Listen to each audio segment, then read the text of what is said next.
Assalamualaikum warahmatullahi wabarakatuh. Bismillahirrahmanirrahim. Bersua lagi dalam rancangan Berita ASEAN di bulan Ramadan, bulan yang penuh dengan keberkatan dan rahmat ini. Auda, Islam adalah agama yang mementingkan hubungan yang baik serta saling bantu-membantu sesama umatnya. Ini jelas terbukti dengan keprihatinan umat Islam di negara Brunei Darussalam mengadakan majlis munajat negara, membaca surah Yasin dan sembahyang sunat hajat di semua masjid, surau dan balai ibadat bagi memohon perlindungan dan keselamatan untuk rakyat dan negara Palestin daripada angkara keganasan dan kezaliman musuh. Pilihan raya Presiden Indonesia berakhir dengan kedua-dua calon yang bertanding mengisytiharkan kemenangan masing-masing dan keputusan rasmi hanya akan diumumkan dalam masa 2 minggu. Berita ASEAN juga memaparkan sambutan Hari Angkatan Tentera Myanmar.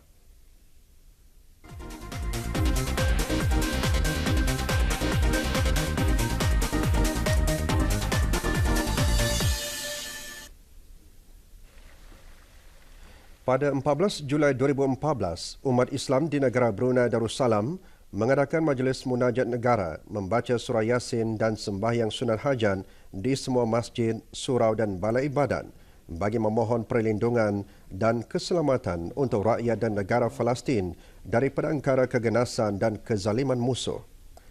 Kebawah Dulia Maha Mulia Paduka Seri Baginda Sultan Haji Hassanal Bolkiah Muizzadin Wad Daulah, Ibni Almarhum Sultan Haji Umar Ali Saifuddin Sadul Khairuddin, Sultan dan Yang di-Pertuan Negara Brunei Darussalam berangkat menyertai ribuan rakyat baginda ke majlis tersebut di Jamiah Seri Hassanal Bolkiah, Kampung Kiarong. Ya Allah, Ya Allah. Sembahyang sunat hajat berjemaah bagi memohon perlindungan dan keselamatan untuk rakyat dan negara Palestin daripada angkara keganasan dan kezaliman musuh diimamkan oleh Mufti Kerajaan Yang Berhormat Pihindato Seri Maharaja Dato' Paduka Seri Setia Dr. Ustaz Haji Awang Abdul Aziz bin Junid. Keluarkan rakyat dan negara Palestin daripada kegelapan hidup, ditindas dan dizalimi oleh musuh adalah antara doa yang dipanjatkan oleh rakyat dan penduduk negara Brunei Darussalam pada majlis munajat negara itu. Tidak dapat meraih kelebihan berpuasa di dalamnya. Pihak berkuasa Industri Teknologi Info Komunikasi AITI membuka peluang kepada 6 pelajar tempatan untuk mengikuti program Inspire selama 5 bulan di Singapura. 6 pelajar itu merupakan kumpulan kedua penuntut tempatan yang diberi peluang mengikuti program berkenaan. Penandatanganan memorandum persefahaman bagi program tersebut dimeterai pada 24 Jun 2014 antara AITI dan Politeknik Brunei. Mewakili AITI ialah pemangku ketua eksekutifnya Awang Haji Hairul Muhammad Daun bin Haji Abdul Karim, sementara Politeknik diwakili oleh pemangku pengarahnya Awang Dennis Homuntai. Majlis penandatanganan disaksikan oleh Menteri Perhubungan Yang Berhormat Pihin Orang Kaya Hamzah Pahlawan, Dato' Seri Setia Awang Haji Abdullah bin Bagan Mudim Dato' Paduka Haji Bakar. Tujuan program ini ialah untuk memberi peluang kepada para penuntut yang terpilih meluaskan pengetahuan dan kemahiran mereka melalui pengalaman bekerja dan interaksi dengan para profesional dalam suasana bekerja yang sebenar. Majlis juga diselajurkan dengan penandatanganan perjanjian program Inspire antara AITI dan 6 pelajar terpilih. 3 pelajar dari Institut Teknologi Brunei ITB dan seorang pelajar Politeknik Brunei menjalani program dari 14 Julai hingga akhir tahun ini. Sementara 2 pelajar Universiti Brunei Darussalam UBD akan memulakan program pada 4 Ogos hingga 26 Disember.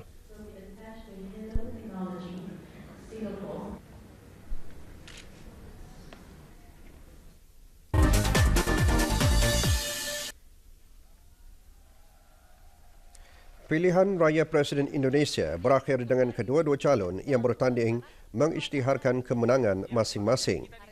Joko Widodo adalah calon pertama yang mengisytiharkan dirinya menang selepas memperolehi 52% undi dalam keputusan awal. Tetapi saingannya Prabowo Subianto menegaskan data lain menyatakan beliau menang dalam pilihan raya itu. Keputusan rasmi hanya akan diumumkan dalam masa 2 minggu. Joko Widodo yang dikenali sebagai Jokowi adalah Gubernur Jakarta. Beliau meminta para penyokongnya mengelak daripada mengadakan sebarang sambutan kerana bimbang ia akan mencetuskan kemarahan daripada penyokong saingannya Prabowo, seorang bekas pegawai tertinggi tentera. Pilihan raya tersebut diadakan susulan pilihan raya Parlimen April lalu. Calon yang menang akan mengambil alih kuasa Oktober depan menggantikan Presiden Susilo Bambang Yudhoyono. Untuk menetapkan dengan sebaik-baiknya dan sebenar-benarnya. Beberapa negara di dunia mengadakan Hari Angkatan Tentera setiap tahun sebagai menghormati Angkatan Tentera mereka. Pada 27 Mac setiap tahun, Myanmar mengadakan Hari Angkatan Tenteranya. Pada 27 Mac tahun 1945, Myanmar melancarkan tentangan terhadap Jepun. Selepas mencapai kemerdekaan, tarikh tersebut diingati sebagai Hari Revolusi dan kemudian ditukar kepada Hari Angkatan Tentera. Perarakan Hari Angkatan Tentera disambut dengan perbarisan tentera dan bunga api. Pada tahun ini, ulang tahun sambutan Hari Angkatan Tentera ke-69 telah diadakan di Naypyidaw. Angkatan Tentera Myanmar mengadakan latihan dan mempamerkan peralatan tentera mereka dalam perarakan besar-besaran. 5 pasukan tentera berjumlah lebih 9,000 askar menyertai perarakan ini. Ketua Terus Pertahanan Myanmar, Jeneral Min Aung Hlaing, memeriksa perbarisan dan menyampaikan ucapan mengenai peranan Angkatan Tentera.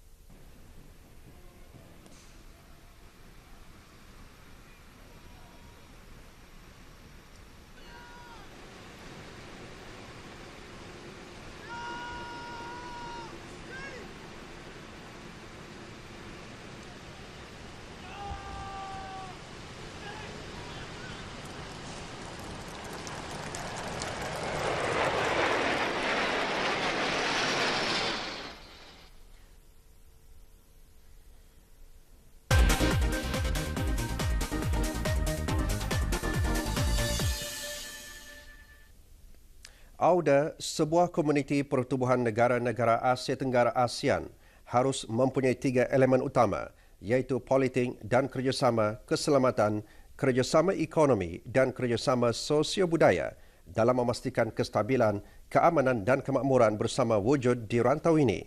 Mewujudkan Komuniti Keselamatan ASEAN ASC, mewujudkan Komuniti Ekonomi ASEAN AEC dan mewujudkan Komuniti Sosio-Budaya ASEAN. Berita ASEAN seterusnya memaparkan beberapa bahan menarik untuk dikongsikan bersama.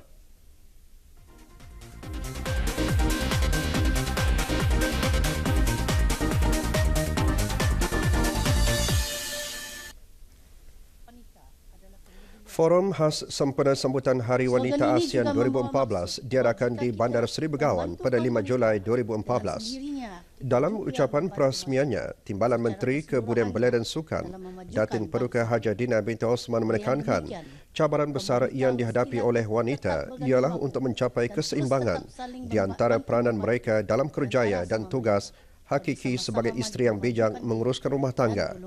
Di samping itu, mereka juga berperanan sebagai ibu kepada anak-anak yang bertanggungjawab membimbing dan menyerapkan nilai-nilai kehidupan yang baik. Ini kerana peranan wanita sangat dikendaki dan perlu dipertahankan demi kestabilan institusi keluarga daripada tergugat.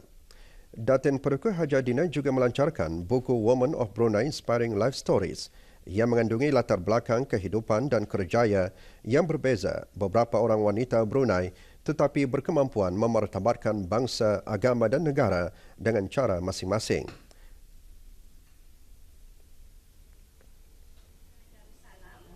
Bachelor of Art Honours in Communication kepada ahli panel yang pertama, Cikgu Ali Yusri. Cikgu, tadi kalau kita mengatakan, saya mengatakan bahawa Ton Amang Garoza salah. Alhamdulillahirrahmanirrahim.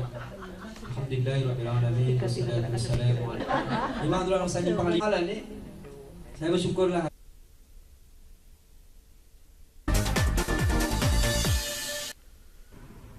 In here, Di Singapura, satu program baru yang dikenali Hop Cafe ditubuhkan yang bertujuan untuk membantu para pesalah mempelajari kemahiran tertentu dalam perkhidmatan makanan dan minuman melalui pelajaran dan latihan kemahiran serta membantu mencari pekerjaan dalam industri tersebut walaupun sebelum mereka dibebaskan.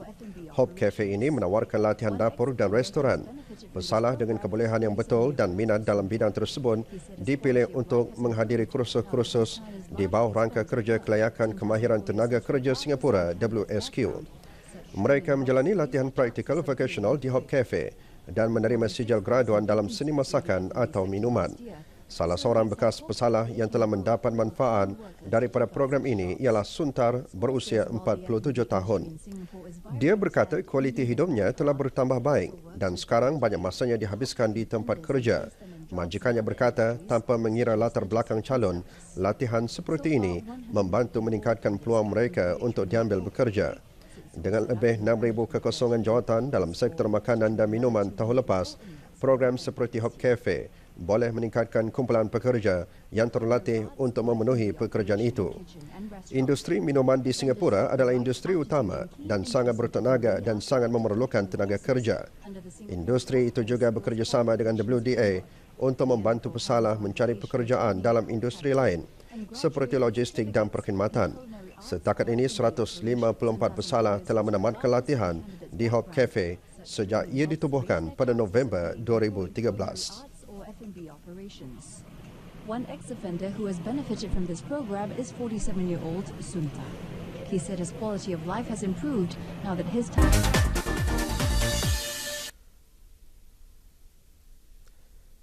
Dalam usaha memelihara ekosistem alam marin, terutamanya di pulau-pulau sekitar Johor, satu usaha perlu dilaksanakan. Di Pulau Tinggi Mersing misalnya, satu program restorasi karang dijalankan Jabatan Taman Laut Malaysia JTLM bagi memastikan hidupan laut tidak terancam kesan daripada tindakan manusia sehingga meningkatkan suhu air laut. Ia juga pusat restorasi karang ketiga di Johor selepas Pulau Tioman dan Pulau Perhentian. Restorasi karang merupakan program konservasi JTLM untuk menjana semula kawasan karang yang mengalami kerosakan secara semula jadi. Sebanyak 10,000 anak karang atau nubin ditanam di sekitar Pulau Tioman dan Pulau Perhentian sejak tahun 2011. Ketua Pengarah Jabatan Taman Laut Dr. Sukarno Wajiman berkata, sebanyak 20 rangka paip PVC digunakan sebagai tukun tiruan, manakala karang yang berbentuk branching dan staghorn daripada jenis Acropora SPP akan disemai di PVC tersebut kerana sifatnya yang cepat membesar dan mudah diperolehi. Bagi memastikan terumbu karang tersebut berkembang, sekumpulan penyelam terdiri daripada pegawai JTLM dan sukarelawan akan membuat pemantauan pada setiap bulan.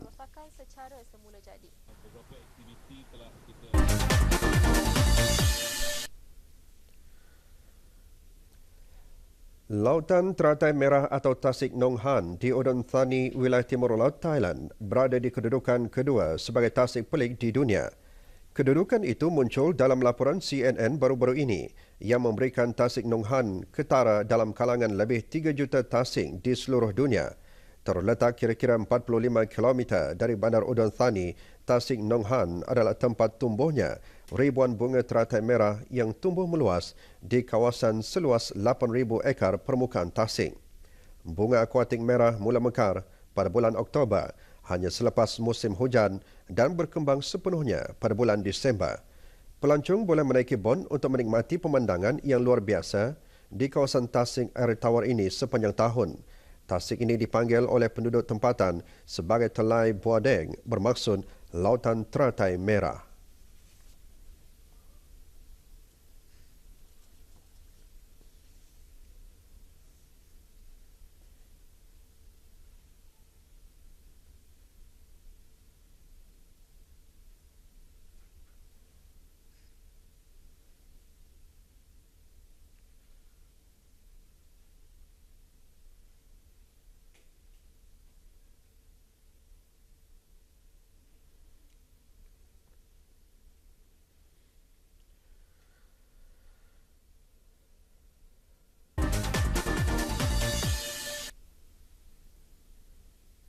Pulau Basilan di Filipina adalah salah sebuah destinasi yang menarik dan menakjubkan. Selain melaut destinasi pelancongan terkenal di Filipina, para pengunjung juga tidak ketinggalan melawat dan meneroka keindahan Pulau Haji Mutamad di Basilan.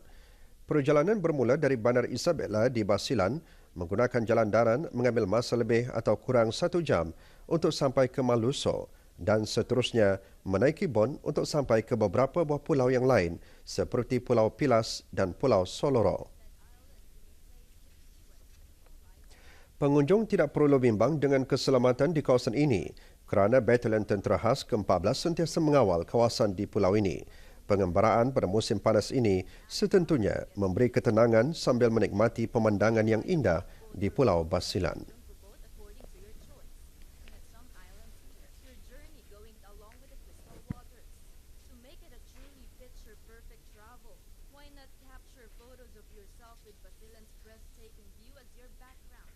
You may be worried of your security, but not anymore, because the 14th Special Forces Battalion is there guarding the area. This summer, feels the inner peace away from the crowded and polluted city. Go on an adventure and take your feet to the beautiful sceneries in Basilan. This island is certainly a picture perfect, the scorching heat of the sun welcoming you to a new paradise. Walk on the